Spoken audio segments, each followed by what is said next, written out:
श्रियकान्ताय कल्याणनिधये निधयेतिनाम् श्रीवेङ्कटनिवासाय श्रीनिवासाय मङ्गलम् लक्ष्मी सविभ्रमालोकसुभ्रूविभ्रमचक्षुषे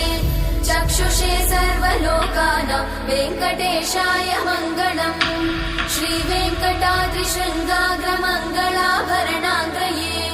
मङ्गलानां निवासाय श्रीनिवासाय मङ्गलम् सर्वावयव सौन्दर्य सम्पदा सर्वचेतसां सदा सम्मोहनायास्तु वेङ्कटेशाय मङ्गलम् नित्याय निरवध्याय सत्यानन्दचिदात्मने सर्वान्तरात्मने श्रीमद् वेङ्कटेशाय मङ्गलम् स्वतः सर्वविदे सर्वशक्तये सर्वशेषिने सुलभाय सुशीलाय वेङ्कटेशाय मङ्गलम्